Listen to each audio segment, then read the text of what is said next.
RJ अनमोल की अनमोल कहानियाँ। देखिए, आज की कहानी की शुरुआत होती है अर्ली 70s से। एक 6.5 फीट का लड़का हिंदी सिनेमा में एंट्री कर चुका है, खुद को एस्टैब्लिश करने की कोशिश कर रहा है। मैं बात कर रहा हूँ सदी के महानायक अमिताभ बच्चन की। देखिए, बात तब की है जब अमिताभ बच्चन बॉलीवुड में 1 दर्जन से ज्यादा फिल्में कर चुके थे, लेकिन अब तक वो उतने बड़े कोई स्टार नहीं बने थे। अमिताभ बच्चन जिस वक्त इंडस्ट्री में आए, उस वक्त मुमताज सिनेमा की बहुत बड़ी अदाकारा थी।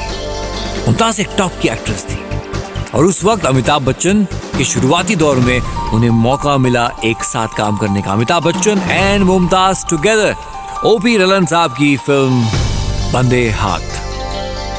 फिल्म में अमिताभ बच्चन, मुमताज लीड रोल और पहली बार एक साथ काम कर रहे थे। एक बार फिर से रिमाइंडर, मुमताज उस वक्त की टॉप की एक्ट्रेस। उन्होंने अपना करियर 1963 से स्टार्ट किया था और इस वक्त तक वो टॉप पे थी।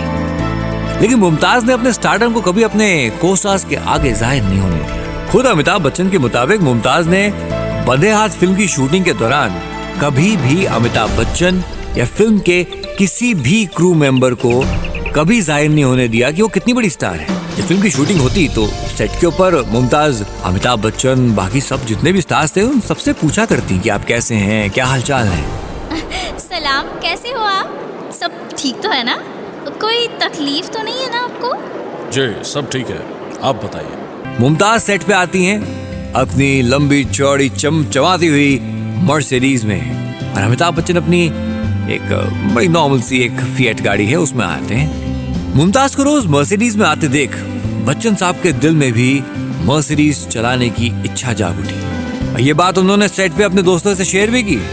एक दिन हम भी ऐसी मर्सिडीज गाड़ी खरीदेंगे और सब दोस्त लॉन्ग ड्राइव पर चलेंगे। जब अमिताभ बच्चन अपने दोस्तों से बात कर रहे थे, यही बात कि वो एक दिन मर्सिडीज कार खरीदेंगे और ड्राइव पे लेके जाएंगे, तब मुमताज वहीं आसपास खड़ी थी। अमित जी की ये सारी बातें उन्होंने सुनी, पर मुमताज ने कुछ कहा नहीं, वहां से चली गई। खैर साहब, फिल्म की शूटिंग जारी रही और ऐसे एक दिन अमिताभ बच्चन का सीन चल रहा था। उनका सोलो सीन था, सिर्फ उन्हीं की रिक्वायरमेंट थी। मुमताज जी ने कहा कि अब शाम खत्म हो रही है, मैं भी चलती हूँ। मुमताज जी चली गई। अमिताभ बच्चन का सीन खत्म हुआ और डायरेक्टर ने कहा पैकअप। सभी पैकअप करके चले गए, लेकिन अमिताभ बच्चन अपने घर के लिए रवाना नहीं हो पाए। बाहर पार्किंग में पहुंचा तो उनकी वो फिएट गाड़ी वहां पे मौजूद ही नहीं थी। अमित जी ने वॉचमैन से पूछा, अरे ये गाड़ी कहाँ चली गई? एक्सक्यूज मी, आपने हमारी गाड़ी देखी है? लाल रंग की है, यहाँ पे पार्क थी। नहीं सर, मुझे नहीं पता कहाँ गई। अजी साहब, गरीबी में आटा गीला। बच्चन साहब परेशान हो गए, गाड़ी गई कहाँ? छोटी मोटी मामूली गाड़ी थी, वो भी स्ट्रगल के दिनों में खरीदी थी। अब घर कैसे जाऊं? गाड़ी का क्या होगा? कहीं चोरी तो नहीं हो गई? पुलिस के पास जाना पड़ेगा क्या? बड़े परेशान हुए और उन्हें समझ में नहीं आया कि करें क्या। लौट कर वापस आए तो सेट पे बाकी मौजूद लोगों से उन्होंने कहा, अरे भाई, मेरी गाड़ी पार्किंग में नहीं है। वो चाबी जो थी वो सुबह वाले वॉचमैन को दी थी। किसी को पता है इस बारे में कुछ?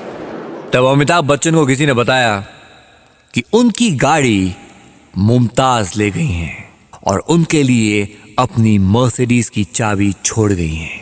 अमिताभ के लिए एक संदेश भी था कि ये मर्सिडीज गाड़ी उनके पास वो रख सकते हैं और ड्राइव करके रोज सेट पे इसी मर्सिडीज में आ सकते हैं, अपनी गाड़ी समझ के। मुमताज जी की ये बात बच्चन साहब आज तक नहीं भूले। ये पहली बार था जब अमिताभ बच्चन ने मर्सिडीज गाड़ी चलाई थी और वो गाड़ी थी मुमताज की।